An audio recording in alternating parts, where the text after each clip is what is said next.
The entire school was staring at me.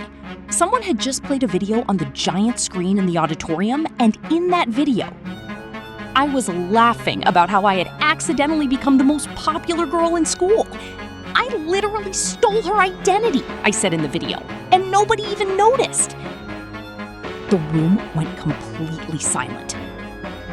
Then someone shouted, "You're a fraud!" A second later, hundreds of students started yelling, and that was the exact moment I realized my perfect fake life was over. But to understand how I got there, we have to go back 3 weeks. When I transferred to Pinnacle Academy in New York, I thought I was prepared for anything. I had just moved from a ridiculously expensive private school in Switzerland. I spoke 3 languages, could sing, could dance. I had been a competitive cheerleader. But none of that mattered when I walked through Pinnacle's front gates. Because Pinnacle wasn't a normal school. It was basically a small city and had more students than my old school had people.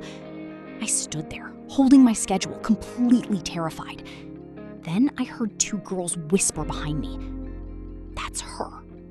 I turned around. They were staring at me. One of them gasped. She actually came. I blinked, eyes staring at me before I realized myself. A group of students rushed toward me. Someone handed me flowers. Someone else asked for a selfie, and one boy actually said, "Can I get your autograph?" I thought they were joking. They weren't. And then I saw them. 2 massive food trucks parked outside the school. Both had the exact same name printed across the sides. Livia's. Underneath it were giant pink letters. "Welcome to Pinnacle." I stared at them. Which Livia? Me, Livia? I said that underneath my breath. The girl beside me looked shocked. Of course! I nearly choked. What? Apparently, another girl named Livia Hart had been planning to transfer to Pinnacle. She was a social media celebrity. Her family owned several restaurants, and the day before school started, she had sent 2 food trucks to campus as part of her welcome party. But that morning, she had an emergency and couldn't start school. Nobody had been properly informed. So when I walked through the gates, everyone assumed I was her. I should have corrected them. Instead, I heard someone say, "Livia's finally here!" And I remembered my old school.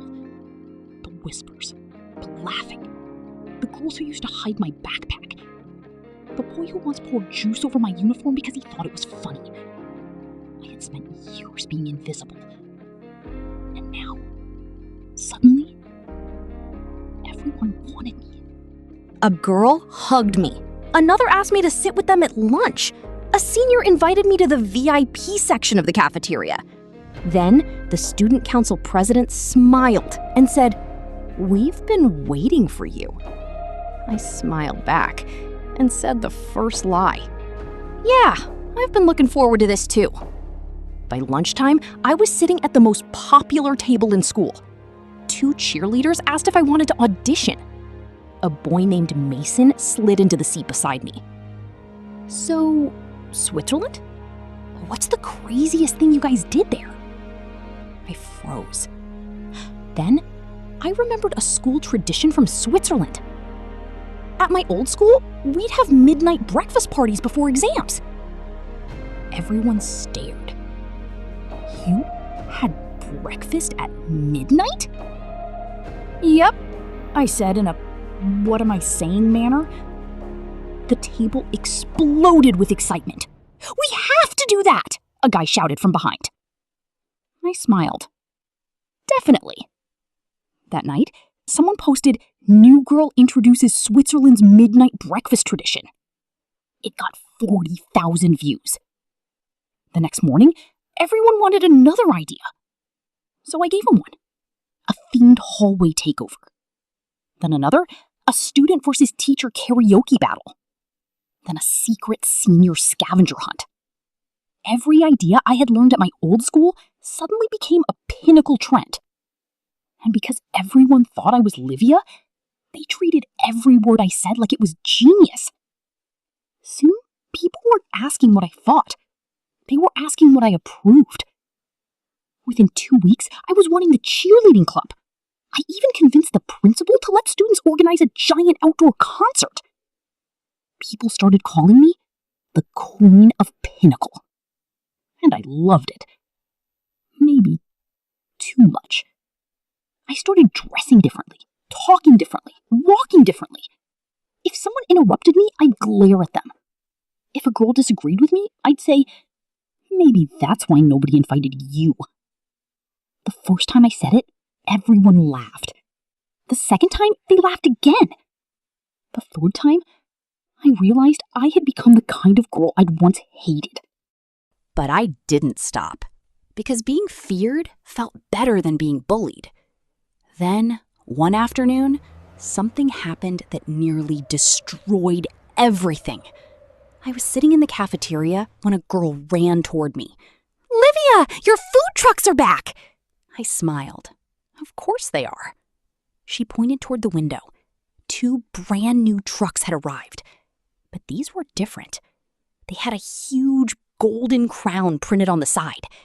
And underneath it, Livia 2.0. My stomach dropped. I rushed outside. A girl stepped out of the truck. Blonde hair, phone in one hand, and a smile that looked suspiciously familiar. She looked directly at me. "Hi." I couldn't breathe. The real Livia had finally arrived. Everyone gathered around us. Mason looked between us. Wait. The principal came running, then the student council president, then half the cheerleading team. Livia looked at me, then at the food trucks, then back at me. "Livia, huh?" Nobody answered. I tried to laugh. It was just a misunderstanding. She raised an eyebrow. "A misunderstanding? And you never corrected them?" I opened my mouth. Nothing came out. She looked around, then smiled. And somehow, that was scarier than if she'd screamed. She didn't expose me. She simply walked away. But I knew the truth. My entire world had an expiration date. That evening, I went to Livia's welcome party. Yes, her actual welcome party, expecting the worst. Instead, she walked over, saying, "You've been using my name for 3 weeks." Then asked, "Why?" I finally told her the truth. I was bullied at my old school. She didn't respond. I was always the weird girl. Nobody wanted me around. Then I came here and suddenly, everyone loved me. My voice cracked. I didn't want to go back. For the first time, Livia's expression softened. "You could have just told them who you were." I looked down and finally said, "I don't think they would have liked me."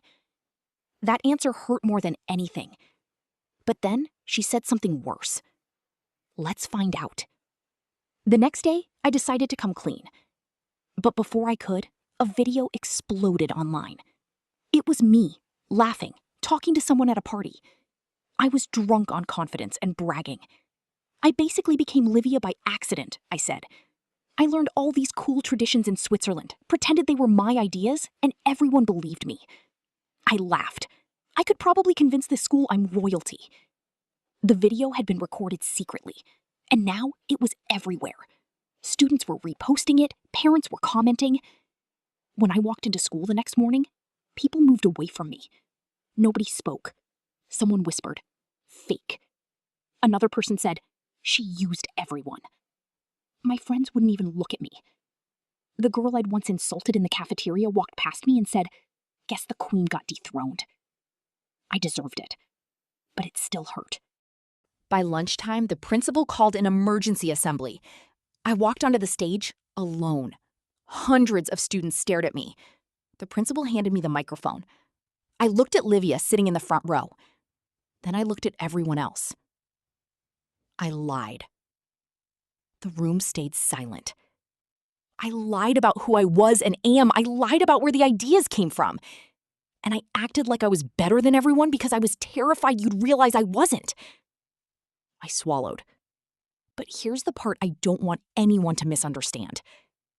I didn't become popular because I was Livia. I became popular because I finally stopped being afraid of everyone. Nobody moved. Then Livia stood up. She walked onto the stage. Everyone expected her to slap me. Instead, she held out her hand. Then start again. Things didn't magically become perfect. Some students still hated me.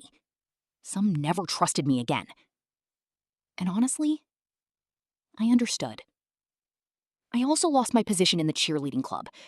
The singing club voted for a new leader. And the principal banned me from organizing school events for the rest of the semester. But something strange happened. People started getting to know the real me. Not Livia, the fake queen. Me. And surprisingly, some of them stayed. A few weeks later, Livia and I were sitting together at lunch. She looked at me. So, Livia 1.0. Yeah, I chuckled. I heard you have another Swiss tradition. I smiled. Actually, I do. What is it? I leaned closer. Snowball karaoke. She stared at me. What does that even mean? I have absolutely no idea. We both burst out laughing. And for the first time since I arrived at Pinnacle, I wasn't pretending. I didn't need to be the most popular girl in school. Because I finally realized something. Being loved for someone you're pretending to be isn't popularity. It's just another kind of loneliness. And sometimes, the hardest person to become is yourself.